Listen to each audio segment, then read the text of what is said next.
Bonjour, Patrick Évangile 4. Me revoici sur cette nouvelle vidéo. Donc, c'est vrai que j'en avais beaucoup parlé dans mon entourage avec les frères et les sœurs, que j'étais en train de faire un travail, une étude sur les doctrines de l'enfer. Ça a été très longuement mûri, très longtemps réfléchi. Et donc, il est vrai que quand j'avais fini la série des Marchands du Temple et les vierges folles, je voulais faire une vidéo sur l'enfer et j'allais partir dans un piège et j'allais partir dans une mauvaise compréhension de ce que l'on voit sur Internet, ce que l'on nous enseigne aussi dans les assemblées ou par des hommes de Dieu qui veulent prêcher sur Internet, qui soi-disant veulent marcher seuls avec le Seigneur. Et bien donc le Seigneur a permis de prendre un certain temps pour comprendre et étudier sa parole. Et donc, à travers des études, des recherches, donc il y a quand même des personnes qui prêchent très peu donc cette vérité. Et donc, j'ai compris qu'une doctrine était très installée depuis voire des siècles et on recommence cette erreur. Et moi-même, j'ai commis cette erreur. Et donc, devant le Seigneur, je demande pardon parce qu'on se laisse aussi beaucoup séduire et aussi par les choses, bon, pour certains, le matériel, la prospérité, mais d'autres aussi par des doctrines qui font peur. Et donc l'enfer est une doctrine qui fait peur, et donc à travers cette vidéo, à travers pas ce témoignage, mais ce message, cette étude, vous allez comprendre qu'on s'est planté, on est tous mis dans l'erreur. Et donc, je voulais faire part que sur mon blog, je parlais de l'enfer, un lieu où il y avait des tortures, des blessures, enfin toutes choses de ce genre. Et donc, moi, comme beaucoup, je me suis planté. Et donc, je me suis laissé séduire par la peur, ou peut-être par la crainte, ou tout bêtement par une obéissance aveugle. Et donc, aujourd'hui, cette vidéo, elle est prête. Et donc, moi, je l'ai fait en audio. J'ai pris des supports écrits, je le cache pas. Et donc, parce que c'était très long, il fallait que je retienne des choses. Et donc, je l'ai remis en audio. Et je vais vous diffuser ceci en audio. Et donc, à vous après de méditer, de vous repositionner. Car il y a beaucoup de choses qui ne tiennent pas la route. Vous verrez. Donc voilà, je ne vais pas discuter plus longtemps. C'est pas le but de me montrer, mais de vous expliquer qu'il y a vraiment des fausses doctrines sur l'enfer, il y a des erreurs, il y a des gens qui manipulent, il y a des gens qui se trompent, qui sont dans l'ignorance mais qui continuent à marcher. Et donc il est temps de se remettre en question parce que nous avons un Dieu d'amour, de justice, mais pas un Dieu qui veut faire souffrir des gens pendant l'éternité en enfer. Voilà, donc on va relire la parole ensemble à travers cet audio, nous allons éplucher la parole et nous allons comprendre ce que c'est vraiment cet enfer qui n'existe pas sur le terme enfer, mais qui est un séjour des morts, qui est l'abîme, qui est, voilà, tout va être expliqué, voilà. Donc je vous dis bonne écoute, bonne vidéo, et si vous voulez intervenir sur le site, n'hésitez pas pour ce sujet. Restons dans le point du Seigneur, soyez bénis, à bientôt.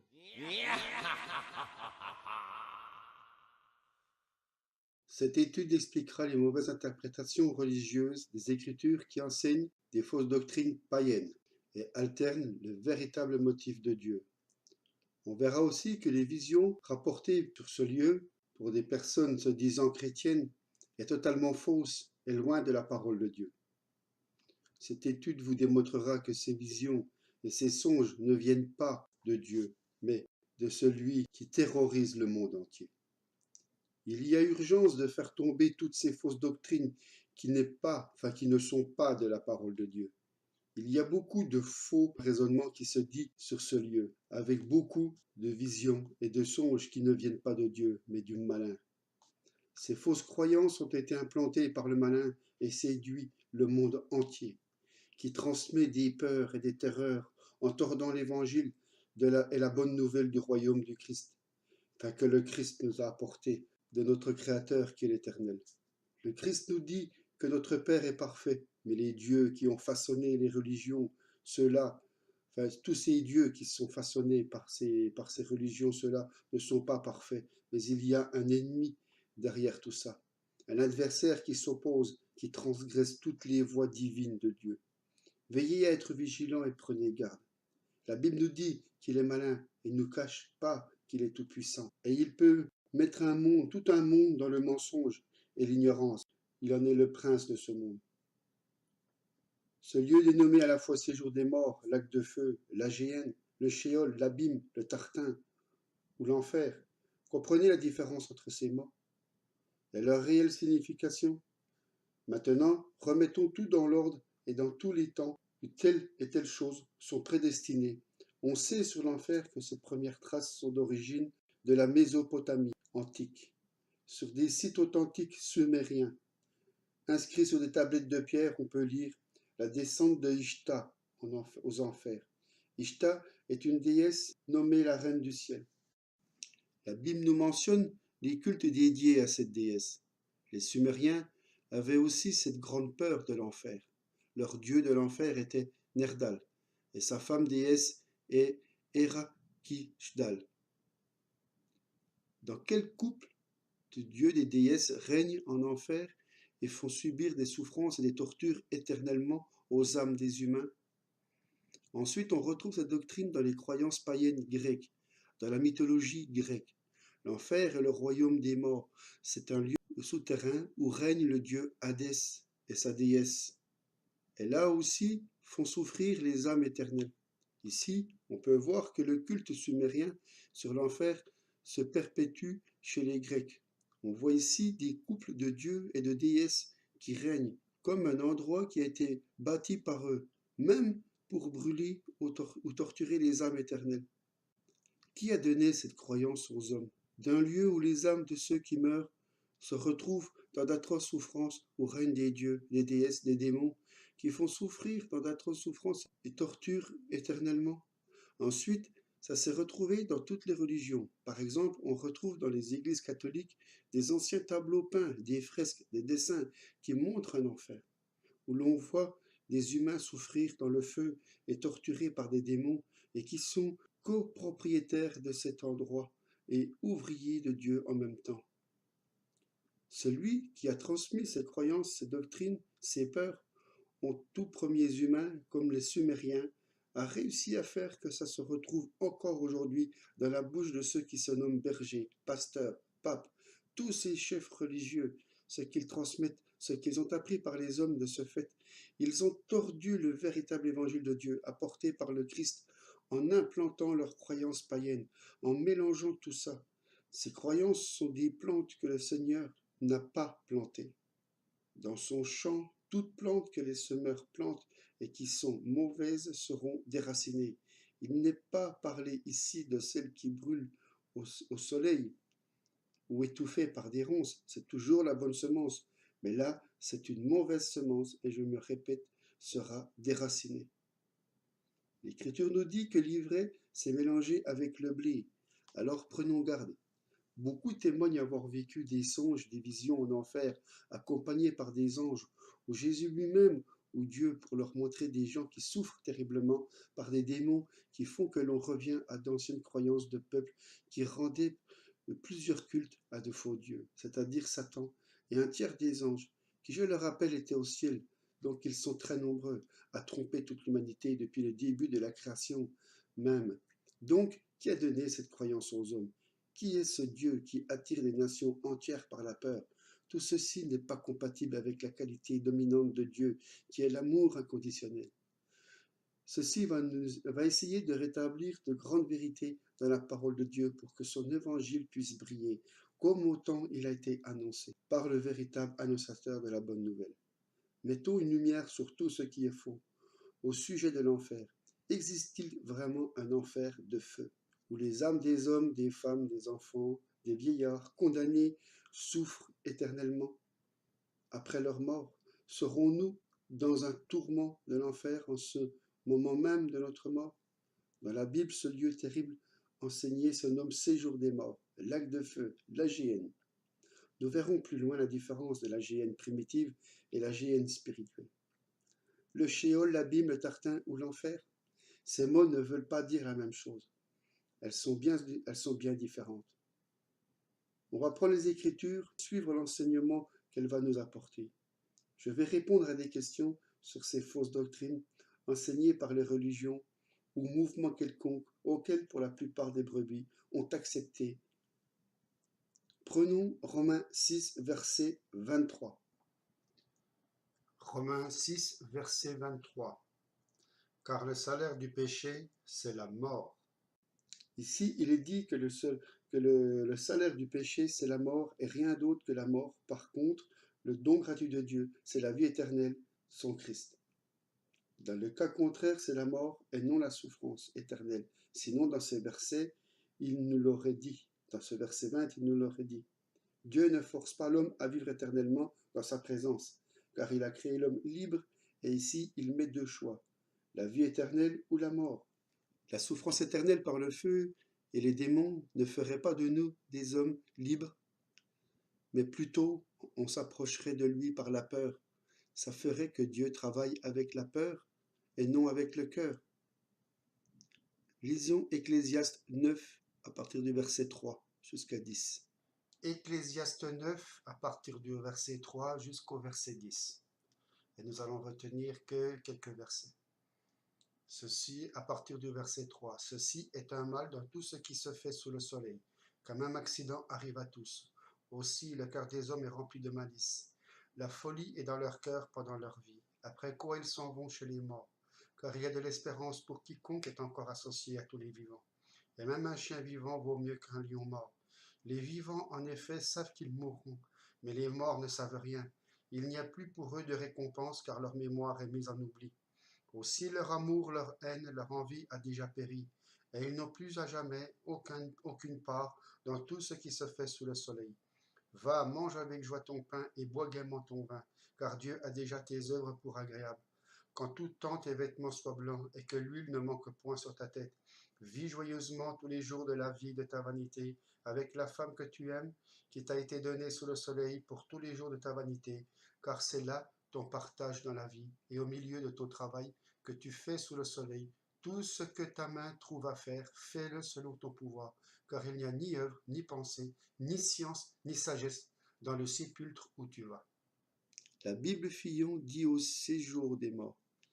Il n'a pas dit dans un lieu de souffrance éternelle, surtout que le Christ lui-même est allé au séjour des morts et Dieu n'a pas ressuscité son Fils dans un lieu de souffrance éternelle, mais du séjour des morts. Séjour veut dire pendant une période de temps où les morts attendent la première résurrection et d'autres la deuxième, celle du jugement. Et donc pas un lac de feu où il y a des démons, mais je reviendrai en détail sur la fin pour ce que veut dire lac de feu. Au verset 5. Voyons ce qui est dit ici. Les morts ne savent plus rien, car les souvenirs même s'effacent, que ce soit s'ils étaient bons ou mauvais, qu'ils ont une famille, etc. En plus, il n'est pas dit ici, ce que l'on trouve serait ce que les religions nous font avaler sur l'enfer. Plus loin, au verset 6, ici, on a compris qu'il n'y a plus rien de ce qui est dit. On comprend que la mort n'a plus part à ses sentiments, plus d'amour, plus de haine, plus d'envie et plus de souvenirs. Au verset 10, là on voit que l'on ne peut rien faire. C'est le néant, sans connaissance, on est inconscient. Donc là, moi je vais vous parler un petit peu de mon témoignage, car à l'âge de, pas tout à fait, j'avais 15 ans. J'ai eu un accident de vélo et donc je suis parti donc à mon apprentissage et donc j'ai fait une chute incompréhensible au-dessus d'une petite montée. Et donc je suis parti en avant et la face a tapé le sol, mais très vite tout a été déconnecté. Donc le choc a été très violent, hein, fracture, boîte crânienne, le nez, enfin je passe les détails, les dents, tout. Donc ça a été un petit peu long pour m'en remettre. Et donc ce choc, je n'avais pas bien compris à travers mon parcours avec le Christ, mais maintenant aujourd'hui avec la parole, je comprends des choses et ça va confirmer un petit peu ce qui est dit là. C'est que je me suis retrouvé quelque temps dans le coma.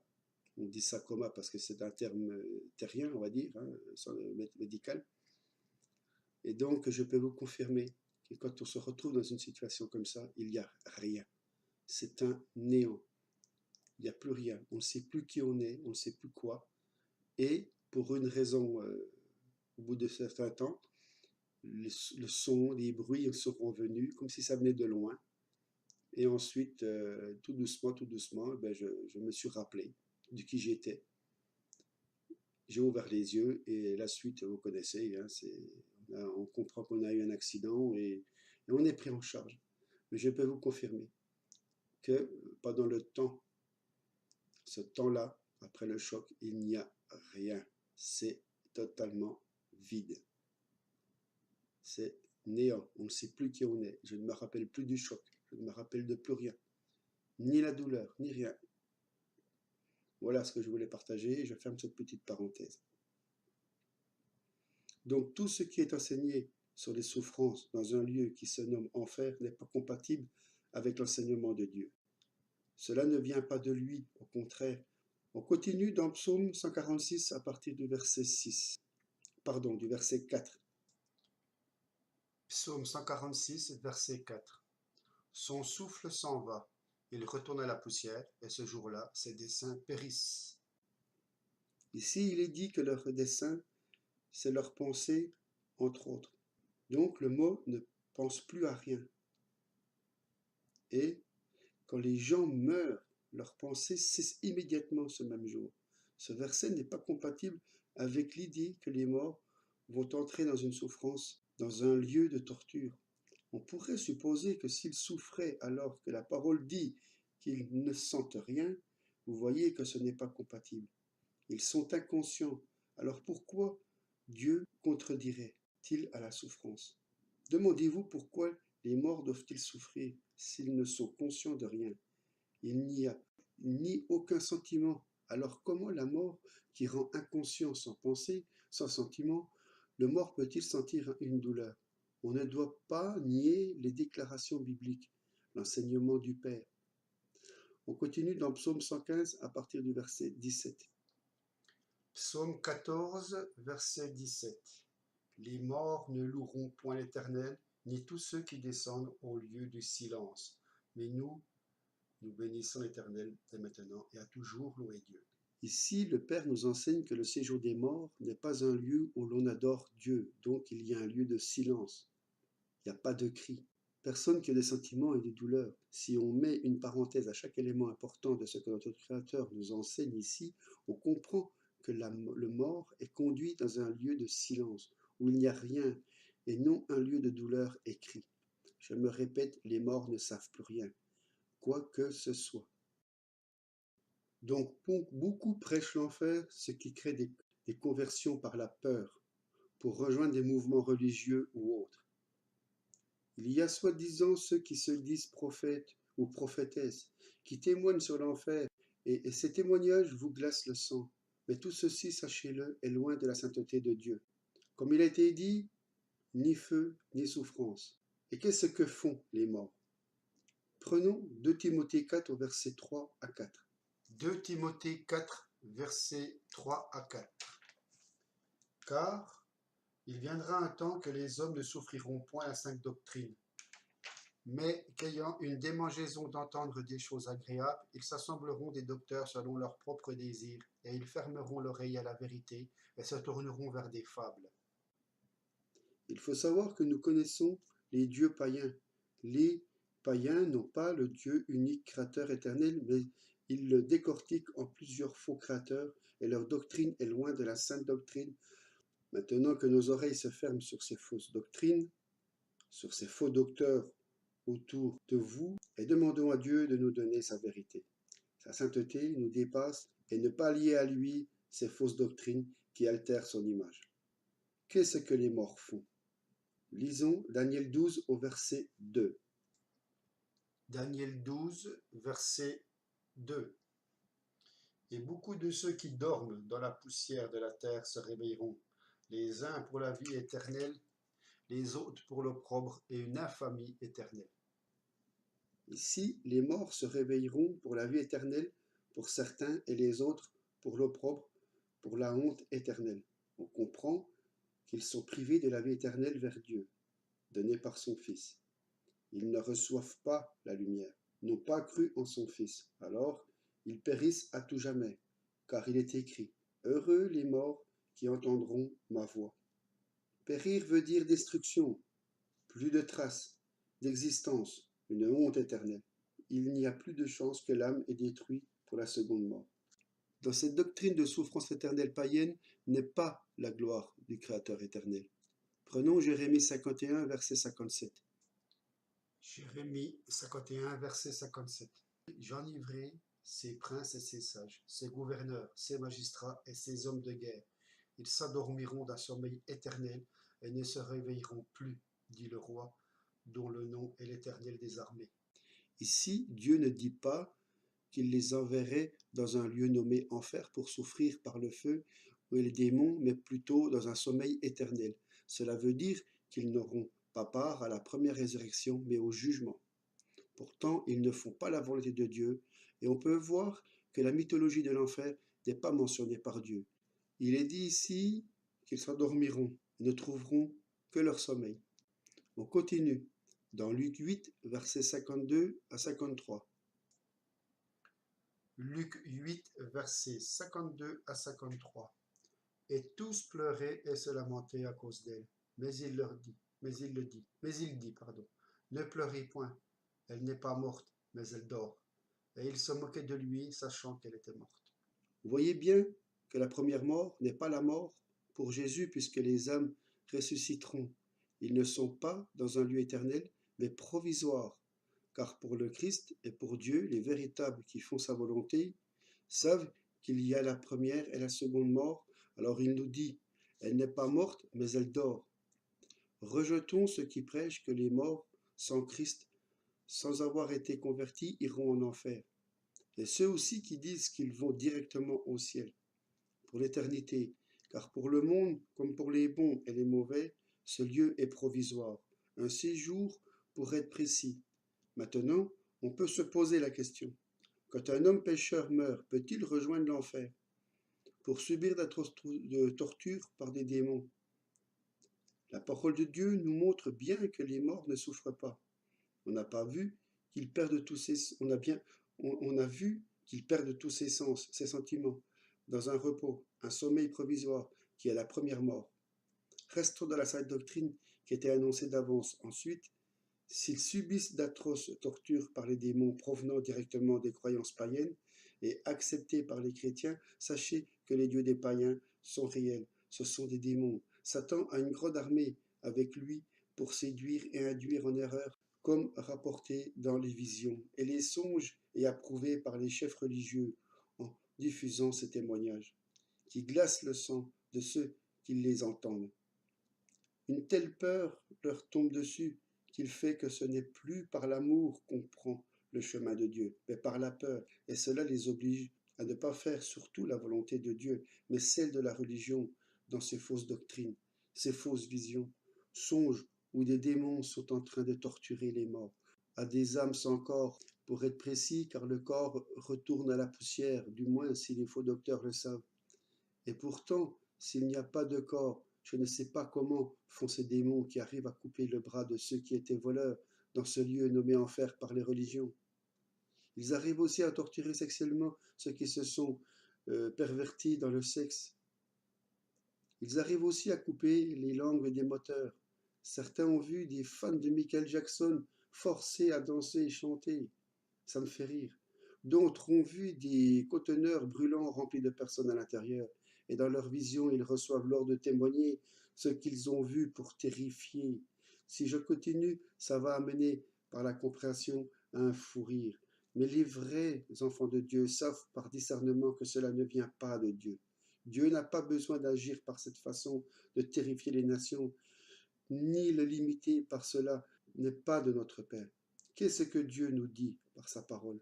Car si on en croit les doctrines, les visions de ces choses, ça ferait penser que ces démons sont là, tranquilles chez eux, dans ce soi-disant enfer, à torturer les morts comme s'ils étaient des ouvriers de Dieu. Car si un tel endroit existerait vraiment par Dieu, alors ces démons feraient la volonté de Dieu, ou alors cet endroit leur appartient et a été formé par Satan. L'un ou l'autre.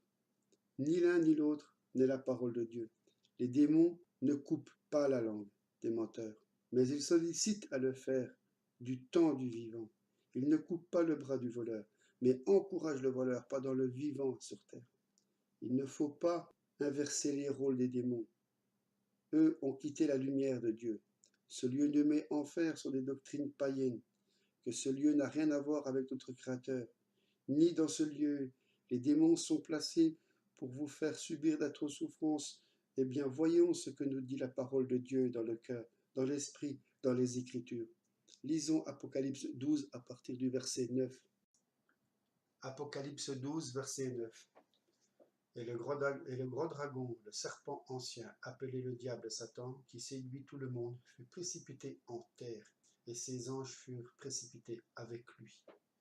Ici, il est dit qu'il fut précipité sur la terre, lui et ses anges, donc pour vous dire que les fausses doctrines sur les souffrances de l'enfer par les tortures démoniaques qu'ils font subir sont en diversion, car la Bible nous enseigne qu'ils sont sur la terre. Le mal est sur la terre. Comme le verset nous le dit, la Bible nous enseigne aussi que c'est sur la terre qu'ils nous font souffrir. Le Christ nous dit que les maladies viennent de Satan. Et quand bien l'homme souffre par les maladies et aussi par les péchés qui éloignent l'homme de la sainteté de Dieu, tout ceci est une diversion par l'ennemi. La souffrance n'est pas quand survient la mort. Certes, le passage peut être difficile, mais bien pendant la vie, sur terre, sous le règne de Satan et ses anges déchus. Souvenez-vous, les prophètes et les apôtres, la souffrance qu'ils font subir par la postérité de Satan. Le Christ lui-même a souffert sur terre. Le combat, c'est ici sur terre, et pas quand survient la mort. Cherchons la vérité par tous ces mensonges. L'apôtre Paul dit dans Éphésiens 6 au verset 14. Éphésiens 6 au verset 14. Soyez donc fermes, ayant la vérité pour ceinture de vos reins, et étant revêtus de la cuirasse de la justice, ayant pour chaussures les dispositions que donne l'évangile de paix. La vérité est une manne pour l'esprit. Le mensonge de Satan est plus gros que le monde. Comment peut-on faire la volonté de Dieu quand on induit en erreur, et comment avoir l'âme en paix quand on accepte des doctrines païennes? Ces doctrines païennes qui font vivre dans la peur. Ici est une diversion du malin, car cette doctrine est contradictoire avec la paix que le Christ est venu donner. De ce fait, son saint nom est sali, alors que son nom soit sanctifié de toute cette doctrine. Apocalypse 20, versets 1 à 3. Apocalypse 20, du verset 1 à 3. Après cela, je vis descendre du ciel un ange qui avait la clé de l'abîme et une grande chaîne à la main. Et il saisit le dragon, l'ancien serpent, qui est le diable et Satan, et le lia pour 1000 ans. Et il le jeta dans l'abîme. Il l'y enferma et le scella sur lui, afin qu'il ne séduisît plus les nations jusqu'à ce que les 1000 ans fussent accomplis, après quoi il faut qu'il soit délié pour un peu de temps. En plus que le monde seulement se trouve sur la terre et non dans un lieu nommé l'enfer par les religions, le verset nous dit que le malin sera enchaîné par une énorme chaîne puis jeté dans le trou sans fond qui est l'abîme. L'ange fermera et scellera l'entrée au-dessus de lui. En fait, il n'agira plus sur les nations. Le malin sera enchaîné pendant 1000 ans, règne du Christ sur la terre, dans un trou sans fond qui est l'abîme où on a scellé l'entrée au-dessus de lui. Comment pouvez-vous accepter que Satan et son armée font subir des tortures dans l'enfer alors que les tortures sont sur la terre actuellement par eux? Voyez ce qui se passe autour de vous en ce moment. Il n'a pas été jeté dans le trou pendant 1000 ans. C'est lui qui va souffrir pendant 1000 ans, enchaîné dans l'obscurité des ténèbres, et non les pécheurs qui n'ont pas pris part à la première résurrection et après le jugement. Il sera jeté dans le lac de feu pour être exterminé pour l'éternité. Il ne sera plus alors. Il ne sera plus. Alors, disons plutôt à Dieu que ton règne vienne. Alors, ni à la mort d'une personne dans le séjour des morts, ni à la première résurrection des saints, ni après le jugement, le malin ne fera subir les tortures transmises par les païens, répétées par toutes les religions et mouvements sortis de religion pour la plupart d'entre eux. Car accepter cela, c'est retomber dans le paganisme redevenu païen. Ceux qui servent Satan, car Satan a séduit le monde entier. Ésaïe 14, verset 19. Ésaïe 14, verset 19. Mais toi, tu es jeté loin de ta sépulture, comme un rejeton de rebut. Tu es recouvert des corps morts, percé par l'épée, qu'on jette sous les pierres d'une fosse. Tu es comme un cadavre foulé aux pieds. Ici, c'est le sort de celui qui séduit toutes les nations. C'est lui qui fait souffrir tous les hommes sur la terre. Un malin adversaire. L'Écriture nous dit, pendant les 1000 ans, il sera jeté sans tombe, sans sépulcre, qui veut dire le Sheol, le séjour des morts, le lieu du repos où dorment les morts. Lui n'a pas eu droit à la tombe, en un repos comme les hommes dans le séjour des morts. Lui ne dort pas, il souffre enchaîné pendant des siècles, des siècles. Donc on a compris 1000 ans. Dans le trou sans fond qui est l'abîme, comme un cadavre écrasé, comme une ordure méprisable, son séjour des morts à lui est ce trou sans fond enchaîné et au-dessus de lui une entrée scellée. Au commencement de l'humanité, les anges ont commis une grande abomination qui n'est pas le sujet de cette étude, mais beaucoup vous prêchent que ces anges sont en enfer pour vous faire souffrir. Pour cela, prenons les versets d'où sont tirées ces légendes qui induisent en erreur. Dans Juge 6. L'épître de Jude. Donc pour le verset 6, on va lire à partir du 5. Or, je veux vous faire ressouvenir d'une chose que vous avez déjà apprise, c'est que le Seigneur, ayant délivré son peuple du pays d'Égypte, détruisit ceux qui ne crurent pas, et qu'il a réservé dans les liens éternels et dans les ténèbres pour le jugement du grand jour, écoutez bien, les anges qui n'ont pas gardé leurs origines, mais qui ont quitté leur propre demeure. Ici, vous voyez bien que ces anges qui ont transgressé un décret divin se retrouvent retenus par Dieu, liés de chaînes dans l'abîme où Satan les rejoindra bientôt avec le reste. L'abîme n'est pas le séjour des morts, et même si les morts rejoignent l'abîme, comment ces anges déchus peuvent les atteindre ou faire des tortures puisqu'ils sont enchaînés dans les ténèbres, l'obscurité totale? Prenons 2 Pierre chapitre 2 verset 4.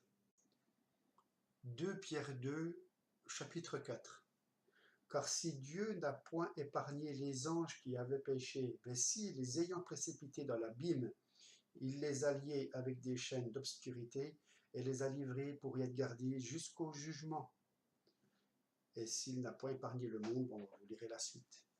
Les apôtres nous ont jamais prêché que des démons torturent les morts sans Christ, car cela n'est pas la parole du Créateur dans la Bible, mais des païens enchaînés dans l'abîme. Comment voulez-vous qu'ils font souffrir les morts quand c'est eux-mêmes qui souffrent? Après le jugement, ils seront jetés dans le lac de feu, qui représente symboliquement la destruction éternelle. Ils seront détruits à jamais pour toujours.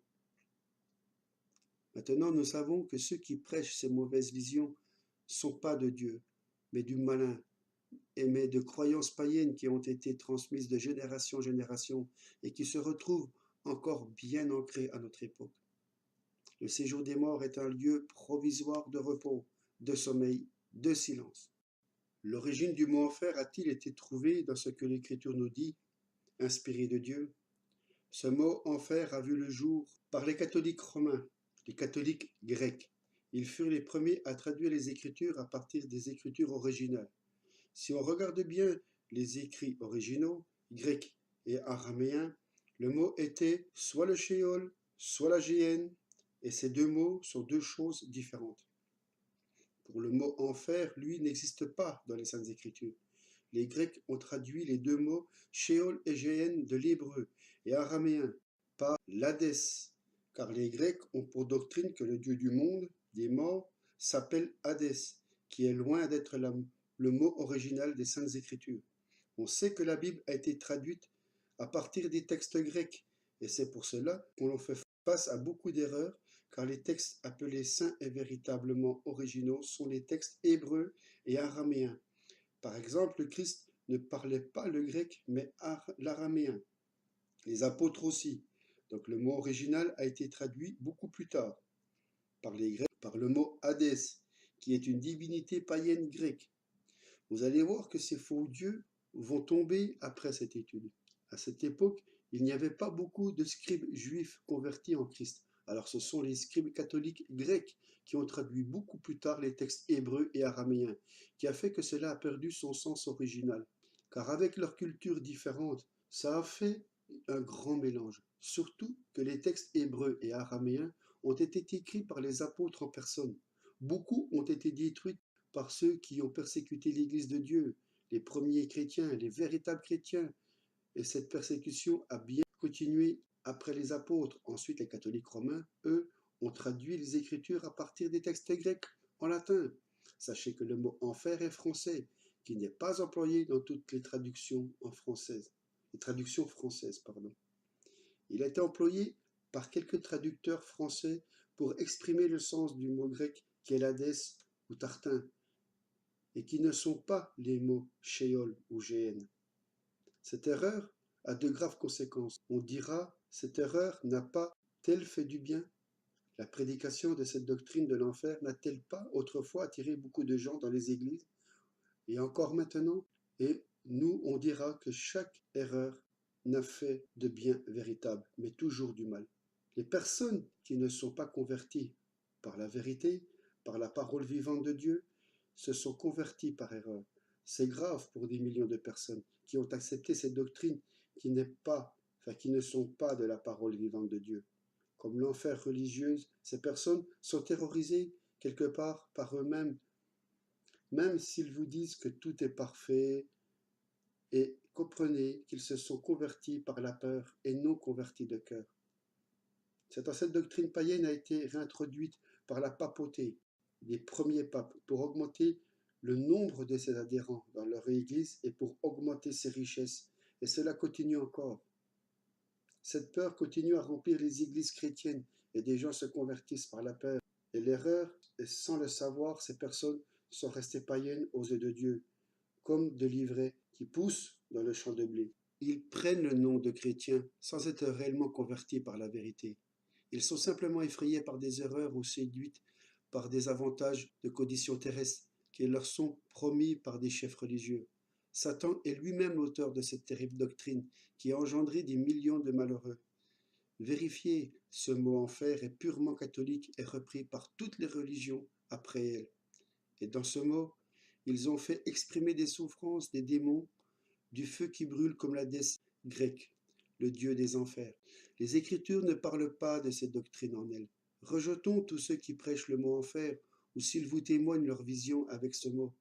Nous savons maintenant que les mots originaux sont Sheol et Géhenne, et non l'enfer. Mettons une lumière sur ces deux mots. Prenons le Sheol. Sachez que certaines traductions ont traduit ce mot par sépulcre, la fosse, la tombe, ou le séjour des morts, traduit dans ce sens, elle garde toute son originalité.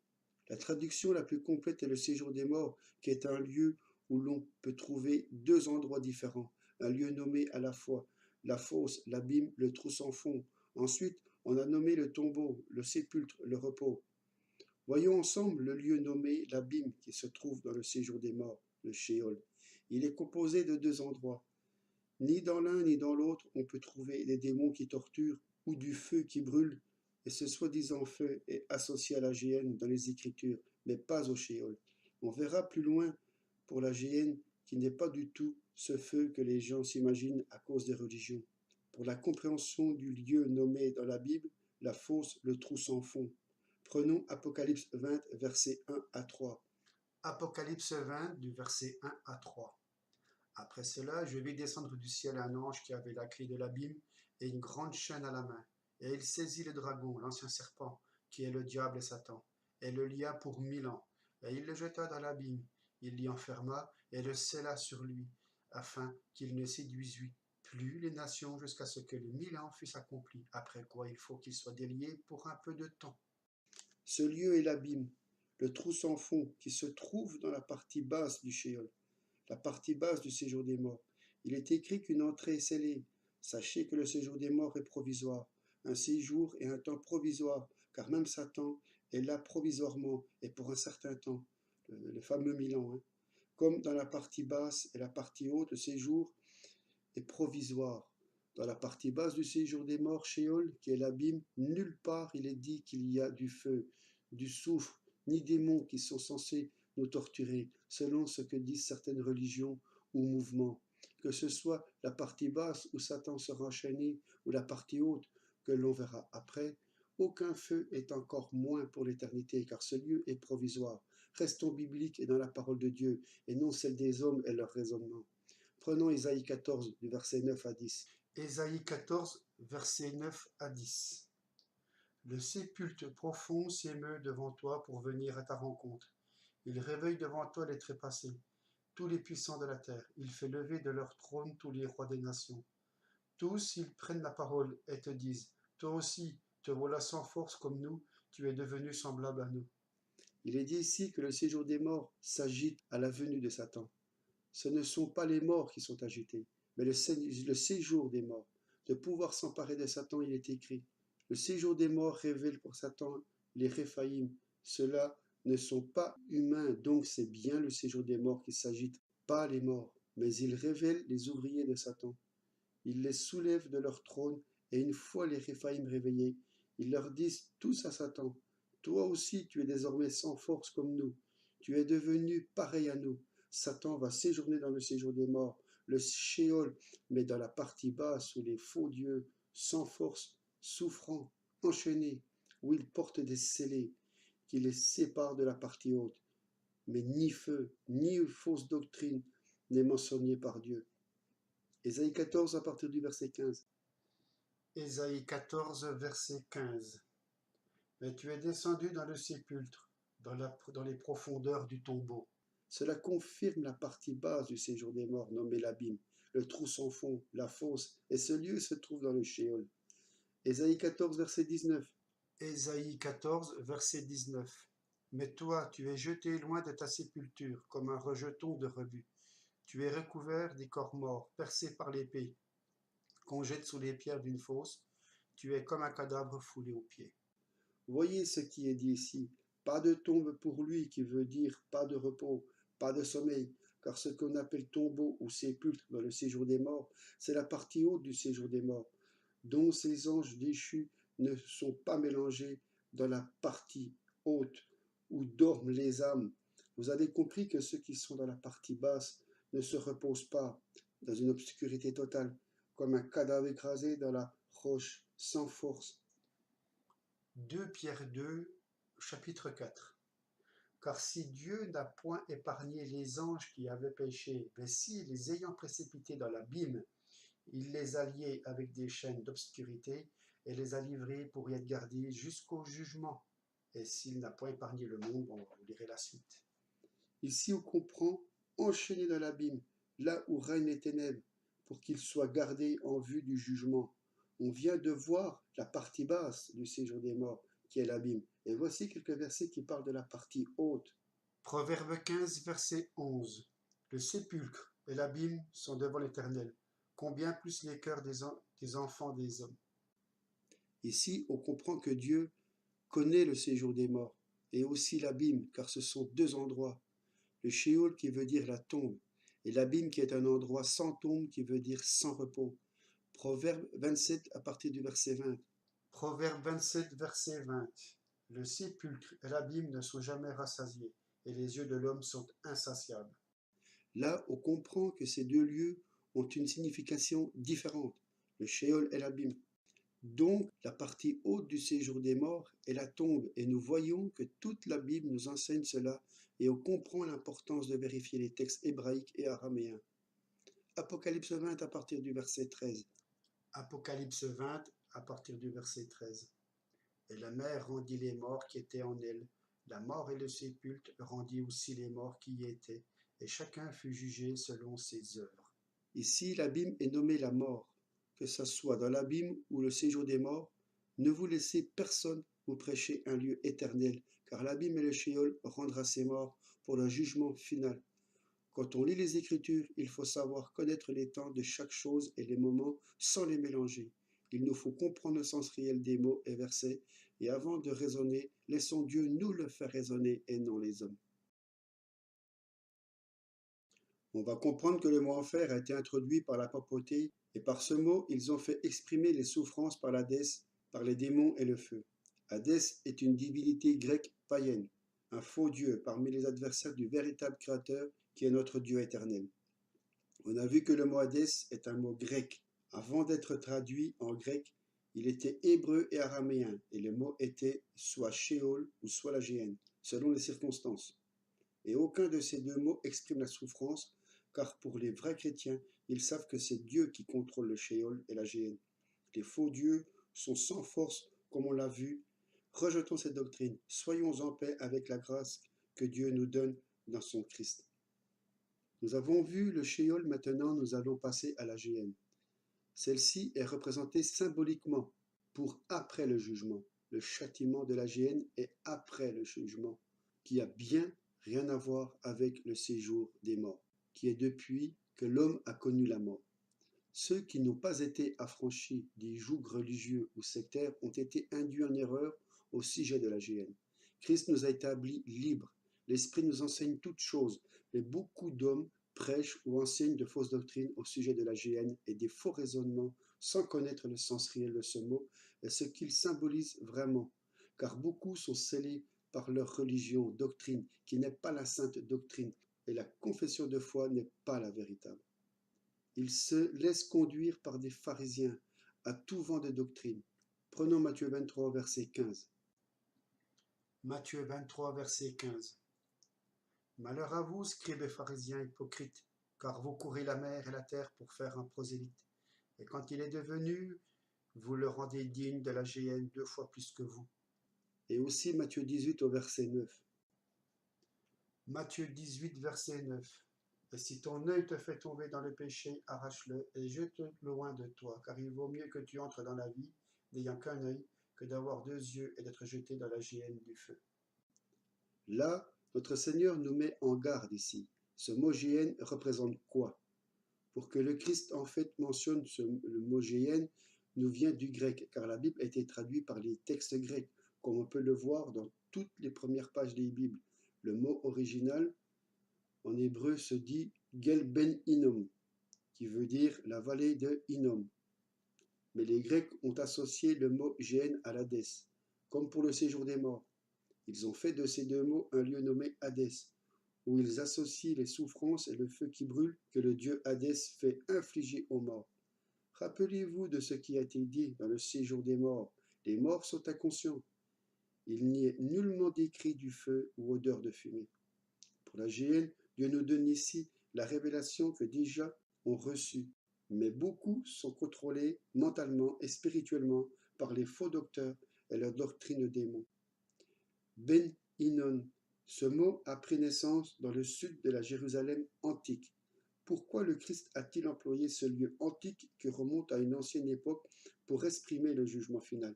Car le Christ a mentionné ce lieu, car ce lieu était connu de tout le monde à cette époque. Tous savaient de quoi parlait le Christ. Tous connaissaient cet endroit physique, réel, la géhenne qui se trouve dans le sud de la Jérusalem antique. On va retracer l'histoire de cette vallée dans les Écritures. Sachez d'abord que la Bible nous donne 2 géhennes, un au sens littéral, avec des faits qui se sont réellement passés, appelée la géhenne primitive, et la deuxième, une géhenne spirituelle. Donc la géhenne primitive. Nous allons comprendre pourquoi le Christ a fait mention de cette vallée antique pour s'en servir symboliquement au sujet de ceux où leurs noms n'ont pas été inscrits dans le livre de vie.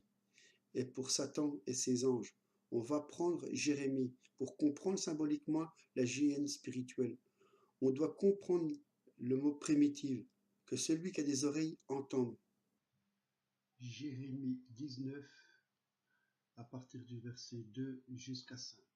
Et sort à la vallée du fils de Hinnom, qui est à l'entrée de la porte de la poterie, et crie là les paroles que je te dirai. Dis, roi de Juda, et vous, habitants de Jérusalem, écoutez la parole de l'Éternel. Ainsi a dit l'Éternel des armées, le Dieu d'Israël. Voici, je vais faire venir sur ce lieu un mal tel que les oreilles entendront à quiconque l'apprendra, parce qu'ils m'ont abandonné, et qu'ils ont profané ce lieu, et qu'ils ont fait des encensements à d'autres dieux, que ni eux, ni leurs pères, ni les rois de Juda n'avaient connus, et qu'ils ont rempli ce lieu du sang des innocents, et ont bâti des hauts lieux à Baal, pour brûler au feu leurs fils en holocauste à Baal, ce que je n'ai point commandé, et dont je n'ai point parlé, et à quoi je n'ai jamais pensé. Maintenant, Jérémie 32 au verset 36. Jérémie 32 à partir du verset 36. Et maintenant, à cause de cela, ainsi a dit l'Éternel, le Dieu d'Israël, touchant cette ville dont vous dites qu'elle va être livrée entre les mains du roi des Babylone, par l'épée, par la famine et par la peste. Donc ici, on comprend dans ce lieu des sacrifices humains, ils ont sacrifié leur enfant au dieu Moloch, pensant ainsi qu'ils faisaient la volonté du véritable Créateur éternel. Ils ont associé son nom avec des faux dieux, comme on peut le voir encore de nos jours. Beaucoup pensent être dans la vérité et associent le nom de Dieu dans de nombreuses fausses doctrines introduites par les dieux, comme le mot enfer par exemple, un plan astucieux et rusé pour convertir les brebis par la peur et non par le cœur. Une fausse conversion qui induit en erreur beaucoup de brebis dans les religions, mouvements, etc. On voit plus de sacrifices humains, mais les plans de Satan sont adaptés aux époques. Mais notre Père dit, lui, je ne vous ai pas commandé cela, je n'en ai jamais parlé, et je n'y ai jamais pensé. Jérémie 19 à partir du verset 6. Jérémie 19, verset 6. C'est pourquoi voici les jours viennent, dit l'Éternel, où ce lieu-ci ne sera plus appelé Tophet, ni la vallée du fils de Hinnom, mais où on l'appellera la vallée de la tuerie. Ici, on peut voir que celui qui est la source de toute vie semble vouloir immortaliser ce lieu. En fait, il reste de la mémoire des hommes. Sa renommée a traversé le temps jusqu'à la venue du Fils de Dieu, où lui-même nous a rappelé que ce lieu a été immortalisé par le Père de la création, car la géhenne du grand jugement aussi sera un lieu d'abattoir, de destruction et non de souffrance éternelle. Jérémie 19, verset 8. Jérémie 19, verset 8. Et je ferai de cette ville un sujet d'étonnement et de moquerie. Quiconque passera près d'elle sera étonné et sifflera à cause de toutes ses plaies. Cette destruction ici a été accomplie et a été immortalisée par Dieu, car elle représente aussi les temps de feu destructeurs, la géhenne symbolique. Prenons Jérémie 19, verset 13. Et les maisons de Jérusalem et les maisons des rois de Juda seront impures comme le lieu de Tophet. Toutes les maisons sur les toits desquelles ils ont offert des parfums à toute l'armée des cieux et fait des libations à d'autres dieux. Ici, l'armée du ciel sont les anges déchus, les faux dieux. Et c'est dans cette vallée, la géhenne, que se passait cela. C'est pour cela que Dieu a fait de ce lieu un lieu de destruction. Prenons 2 Chroniques 33, verset 6. Il fit passer ses fils par le feu dans la vallée du fils de Hinnom. Il pratiquait la magie, les sorcelleries et les augures. Il établit des nécromanciers et des devins. Il fit de plus en plus ce qui est mauvais aux yeux de l'Éternel pour l'hériter. Et aussi 2 Rois 23, verset 10. Il profana aussi Tophet dans la vallée du fils de Hinnom, afin qu'il ne servît plus à personne pour y faire passer son fils ou sa fille par le feu à Moloch. On peut comprendre dans ce lieu que se faisaient de grandes abominations de la part des anciennes religions. Le nom du Créateur éternel était associé aux fausses doctrines et aux sacrifices de Dieu Moloch. Ensuite, Josias a fait cesser les sacrifices dans ce lieu, et ce lieu était rendu impur, et plus tard en décharge publique, où étaient jetés les corps des morts des brigands, des carcasses d'animaux, au feu. Un feu qui ne s'éteint pas, car du soufre était jeté pour garder un feu qui ne s'éteint pas. Il était aussi, pendant des siècles, un feu qui a été gardé allumé, un lieu d'abattoir, de massacre, comme Dieu l'a annoncé à Jérémie 7, verset 33. On peut lire aussi dans Ésaïe 66, verset 24, « Ce lieu répugnant, cette vallée, est un lieu impur par les cadavres déposés, garantissant aux vers une quantité de chair inépuisable, et par les ordures de la ville qui brûlent en permanence, comme il est prophétisé par Ésaïe. Le feu n'est pas éteint pendant une longue période, car du soufre y était jeté pour garder le feu allumé. D'où l'expression d'un feu qui ne s'éteint pas, et les vers étaient vus par ceux qui sortaient de la ville, car une grande quantité de chair leur était garantie. D'où l'expression « le ver ne meurt pas ». Bien sûr, on ne peut pas donner tous les versets à ce sujet, ça serait trop long, mais sachez que tout cela a été scellé par de fausses doctrines introduites et de faux raisonnements. Maintenant, nous savons ce que la géhenne primitive représente. Une vallée antique, une vallée de sang, de souffrance et de feu. De soufre, et de feu. Ce lieu a été dans le sud de la Jérusalem antique. Voilà pourquoi notre Seigneur a fait mention de cette vallée, car le Père a mis une malédiction à cet endroit. Et le Christ s'est servi de la vallée de la géhenne pour symboliser les temps de feu. À présent, mettons la lumière sur la géhenne spirituellement, symboliquement. Prie pour le sort de ceux dont le nom n'est pas inscrit dans le livre de vie, et pour Satan et ses anges déchus. Apocalypse 20 au verset 15. Et quiconque ne fut pas trouvé écrit dans le livre de vie fut jeté dans les temps de feu. Ce que Dieu nous révèle sur les temps de feu, loin des raisonnements religieux et autres. Prenons Apocalypse 21, verset 8. Apocalypse 21, verset 8. Mais pour les timides, les incrédules, les exécrables, les meurtriers, les fornicateurs, les empoisonneurs, les idolâtres et tous les menteurs, leur part sera dans les temps ardents de feu et de soufre, ce qui est la seconde mort. Ceci est la seconde mort.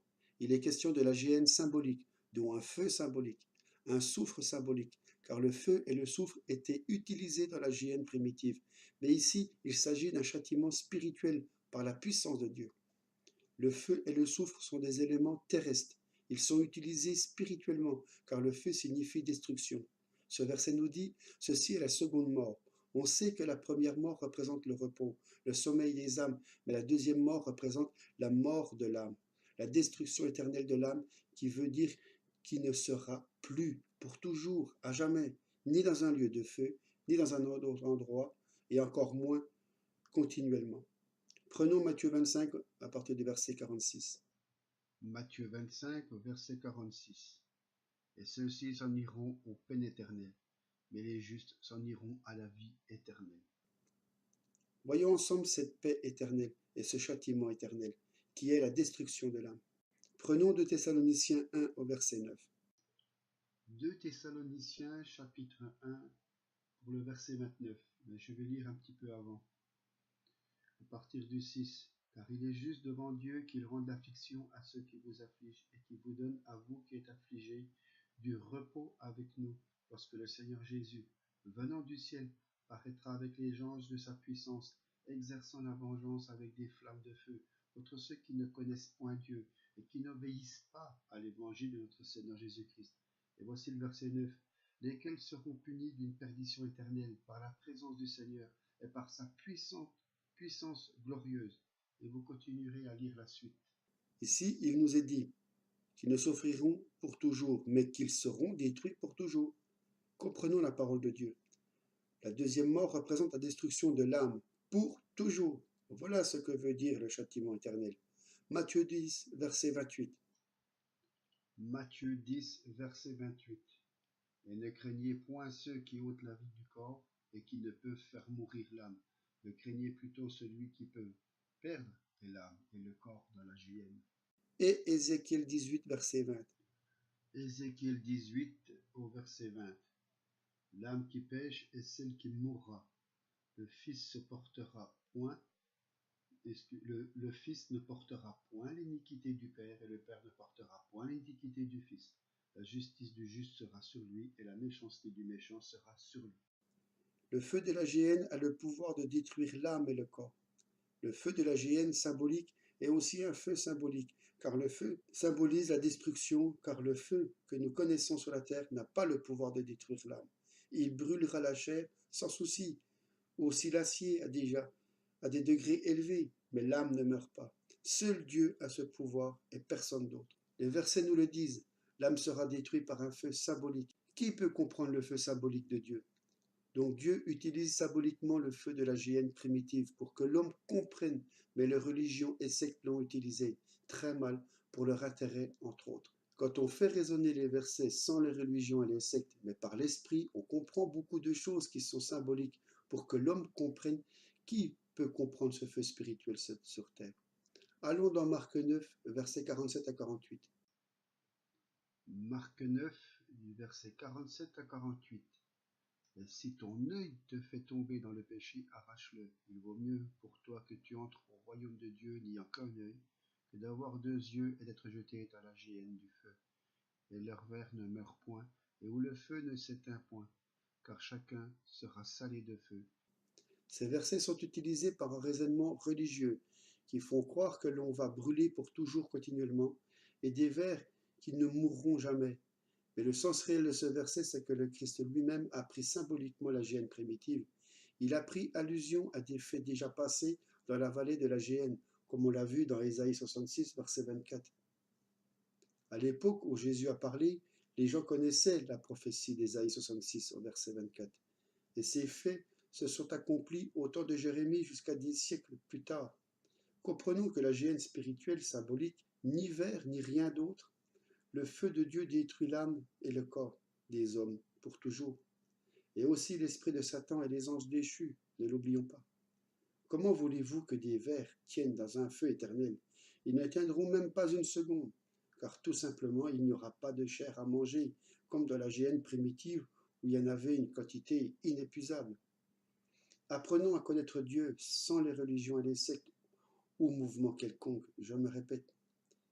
Prenons Matthieu 25 au verset 41. Matthieu 25, verset 41.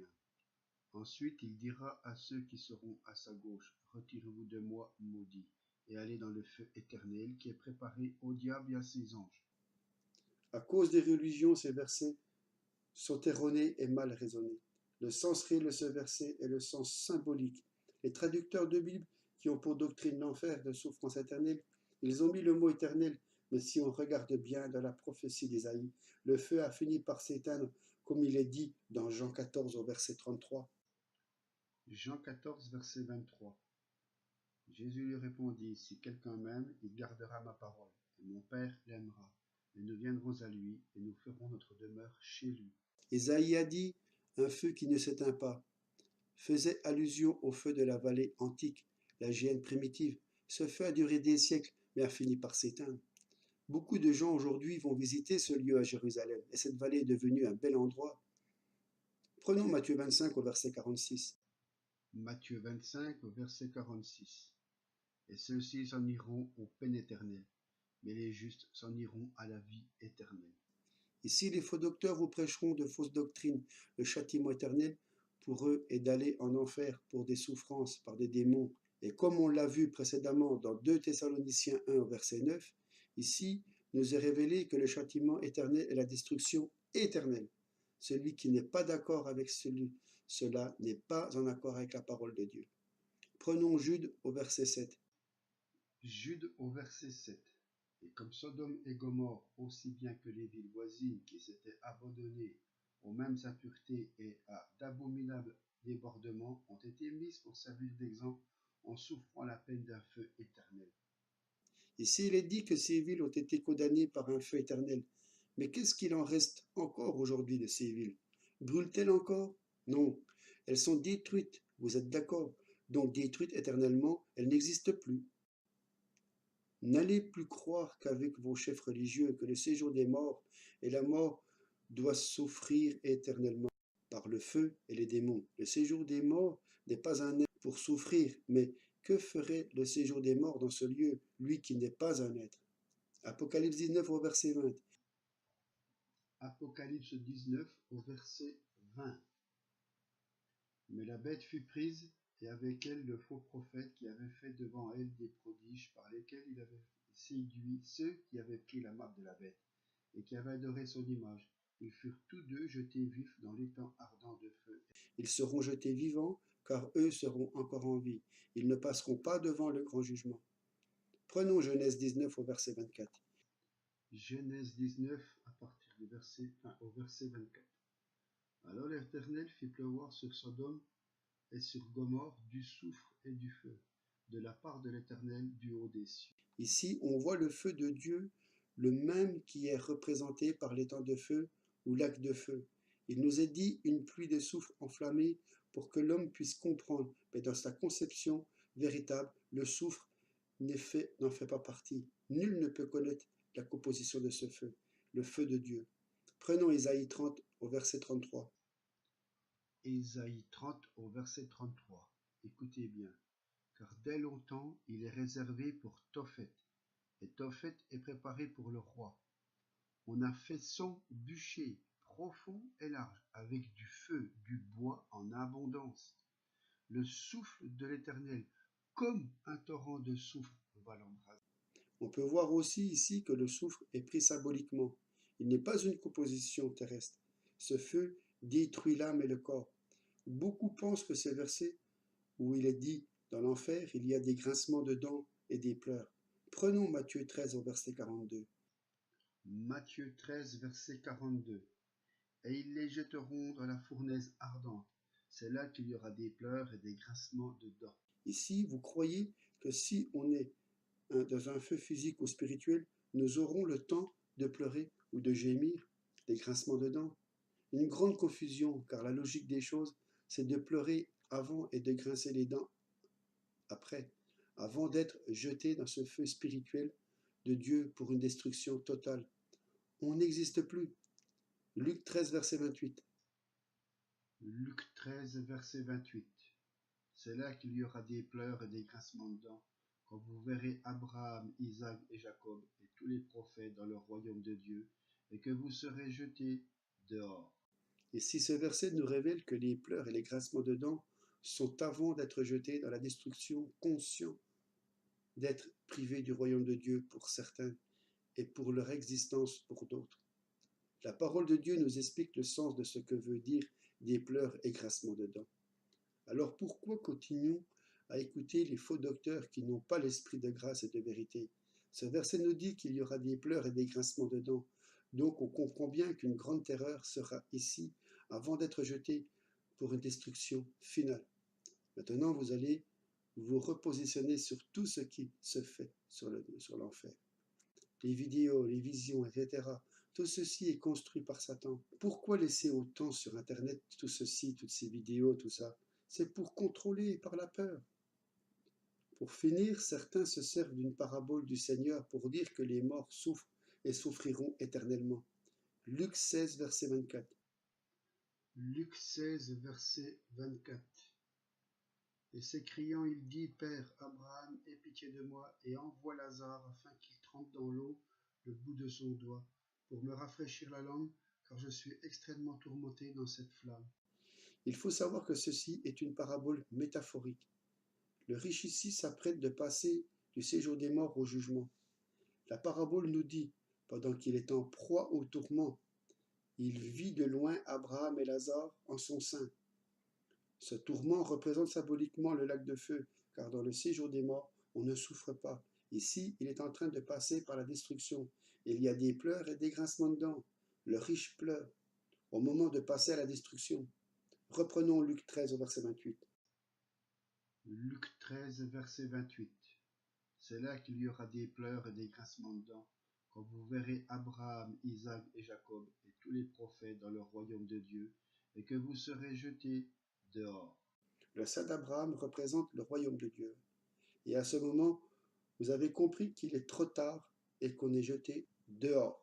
N'oubliez pas que ceci est une parabole et ne se sont pas passés réellement. Mais le Christ nous met en garde avant qu'il soit trop tard, avant de mourir dans le péché, car au jour du jugement, de Luc 13, verset 28, il nous révèle que les impies, avant d'être jetés, verront Abraham et les prophètes dans le royaume de Dieu. Le Christ n'a jamais associé un tourment éternel de feu à la géhenne antique, car il savait très bien que le feu de la géhenne primitive était une abomination devant le Père de la création, comme on l'a vu dans Jérémie.